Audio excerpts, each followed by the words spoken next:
Well, this is kind of cool. Abe Avender, the head coach of the Mariners men's volleyball team, joins us getting back from the Olympic Games. What a cool experience this must have been. Abe, thanks for joining us. And just tell me a little bit about this Olympic experience. Yeah, thanks for having me.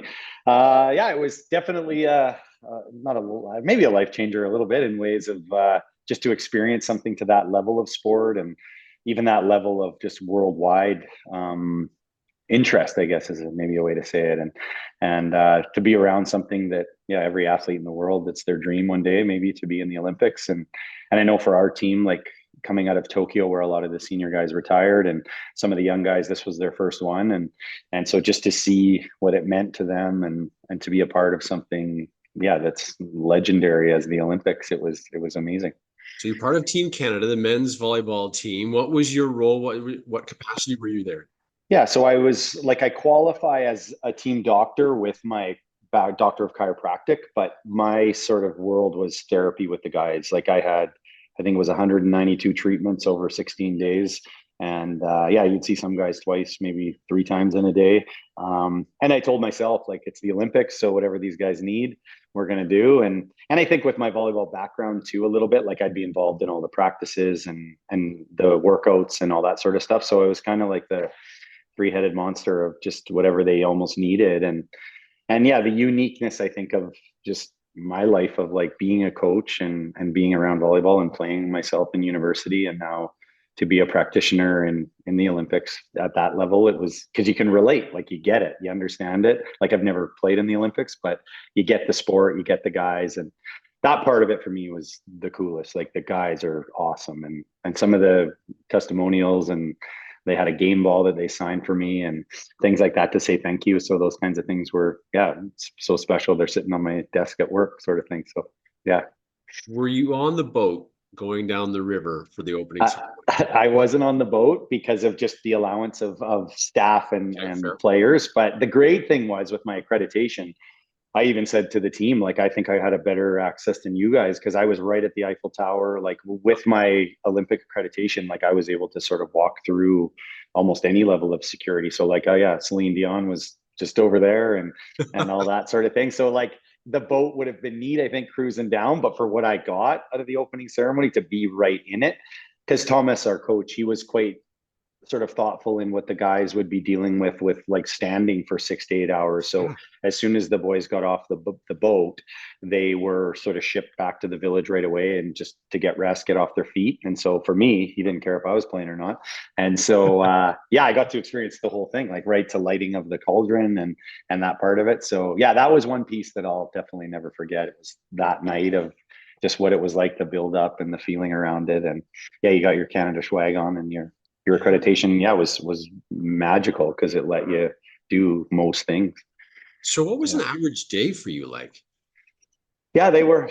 It was a hard run once it kind of all got going. Like, I sort of, like I said, it was to be available and do whatever they needed. So I think the Groundhog Day of it all was just you'd be up really early, and the way it works with Team Canada, you have a sort of a treatment schedule that would go out on our therapy app, and the guys will sign up and reach out and sort of ask for times and that, and then being involved with practice and training and like the lifting piece to the national team is always a really interesting bit where like their weight training is daily. Like these guys, Mm. just because it's game day doesn't mean you don't hit the weights. And like the level of physicality, I think with a team that's at the Olympic level, that part that I loved it too, because I could go work out with the team, but I'd be part of that.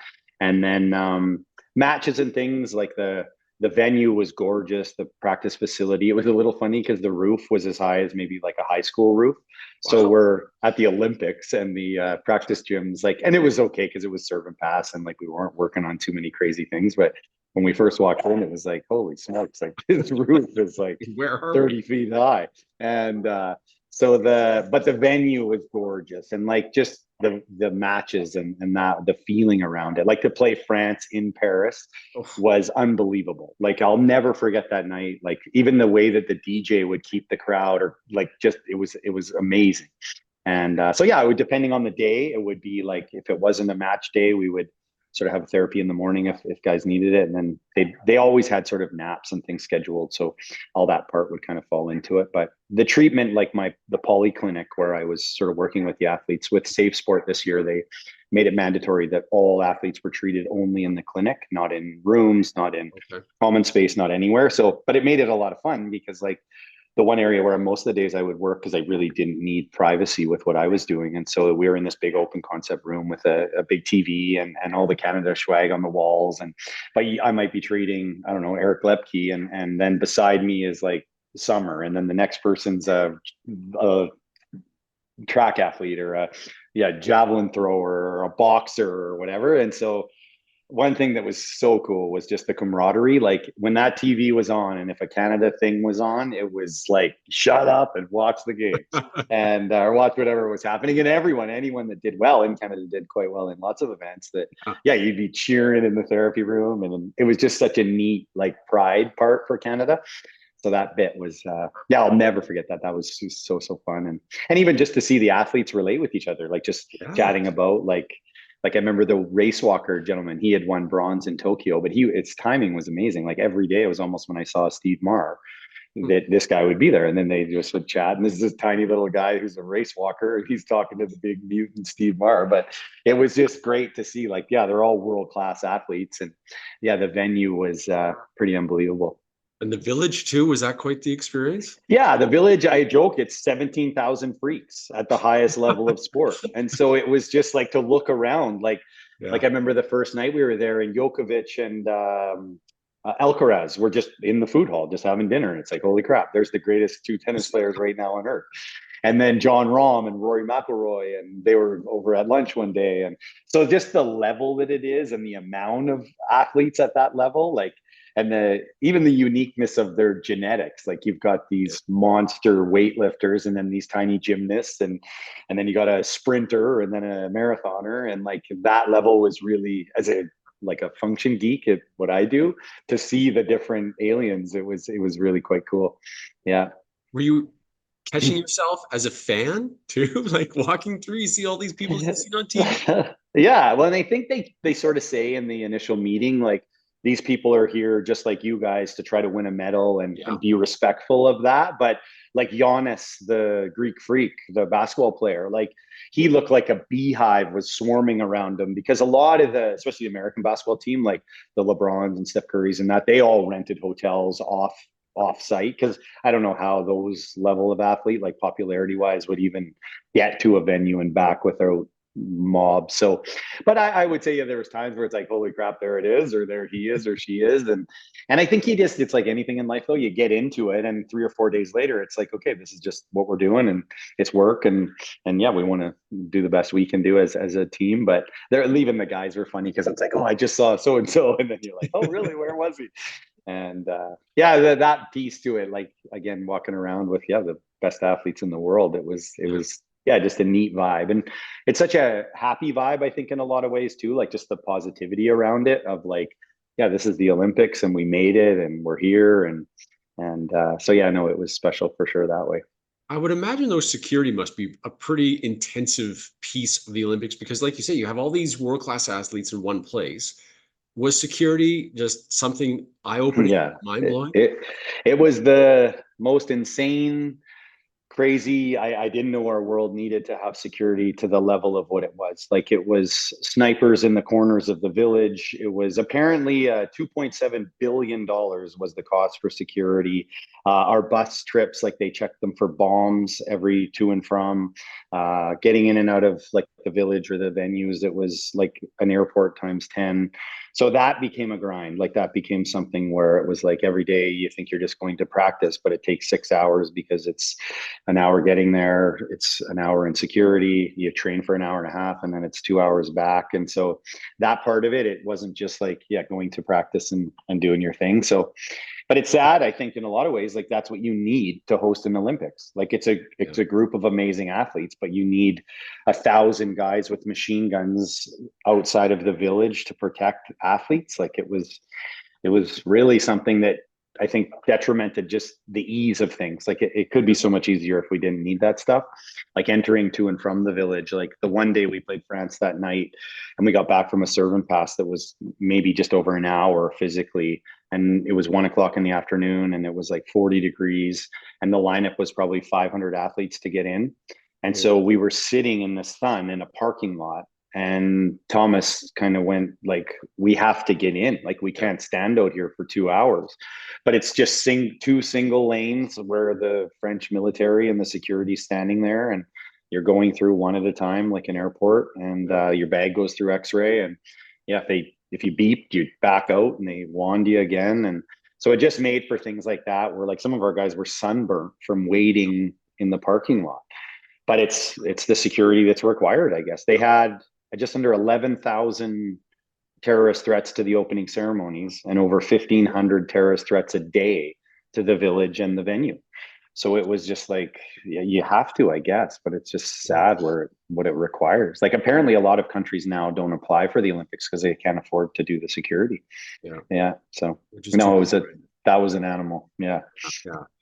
Did you get a chance to see anything else? I mean, you're so busy with Team Canada. So what else did you see? We did a little bit. Yeah. One of my highlights, it was right near the end before I was flying home, and I'm a big golf guy. And so I got to see the final round of the golf. I went and watched a bit of beach volleyball the one day, but the sad thing was it was 47 degrees on the court. So like even the crowd was starting to leave. Like, I had a couple in front of me that had like young kids, and they had to leave because their kids were getting deep fried by just full exposure of the hot summer sun there.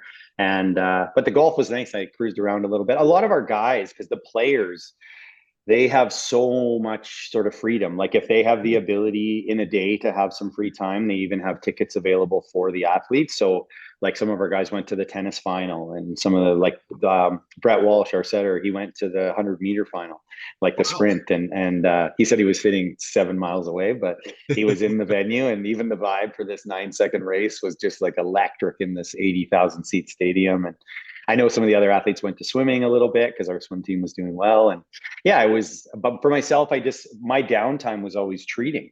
So like anytime there was free time, it was like, that's when the athletes can come. So I was I was always almost needed or needed to be there to be available. So by that part too, like sitting and treating the guys and spending a half hour with every guy every day, you really get to know them. Like I say, I've got jerseys in the clinic now signed and all kinds of things from them just to say thanks. And the amount of time you're away, like this year has been a crazy one with the VNL pre and making the final 8. Like, I've been gone 71 days since May with the Canada stuff. So it's been long. Like, I was so excited to get home, and like the experience was great, but I was ready for sure to say thanks. I need some home time and some Mariner time. Yeah. Well, so my last question about the Mariners, anything that you learned at the Olympics volleyball wise that you can bring into this season with your VIU team?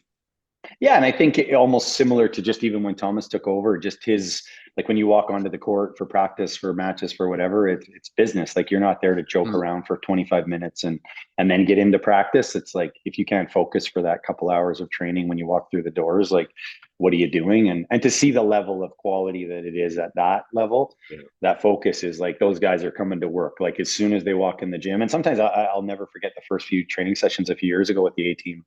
Like, they're an hour maybe before practice, and they're starting to roll, they're starting to kind of move around, they're starting to get going, and then a half hour they're starting to activate, and some of their training sessions are 3.5 hours, but they spend an hour before getting ready to go. And I just think that elite athlete is such a, even mentally, so unique.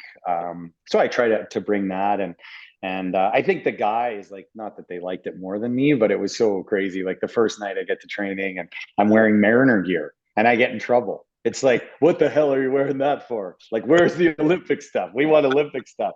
And so it was crazy the next day because we had so much swag. Like, I think it was 60 something articles of stuff. Wow. So yeah, I could wear everything for 2 months and not run out. So the next day I wore the full costume, like the socks, the shoes, the pants, and then, all right, that's what we wanted to see. And so, yeah, it's, but no, I think just, again, the focus piece, and even drills, like, it's so cool to work with one of the best coaches on earth, and how he runs drills, and how, like, again, the focus, like, the national team guys will serve and pass for 2.5 hours and not one guy gets bored, because it's one of the most important part of volleyball. And if you're not good at it, you're not going to be very good at that level. So I think for me, it's like, you don't need 9 drills of practice. You can have 2 or 3 drills that are very focused, and that skill, it can be learned so much better that way than trying to do 9 things, and being okay at 9 things isn't as good as some of the really more important stuff. So that was great. And I think breaking down video and those kinds of things, because I sit in with all that stuff, like that was really unique to see the level at what, when you're playing France, how do you break down the best players in the world that have won now 2 gold medals? So I really enjoyed that. And yeah, just being in the environment of it and trying to bring it into our gym, and that is a lot of fun. Wow, what an experience. Thanks for sharing. And yeah, oh, of course. We'll see you on the floor real soon. Sounds good, buddy. Thank you.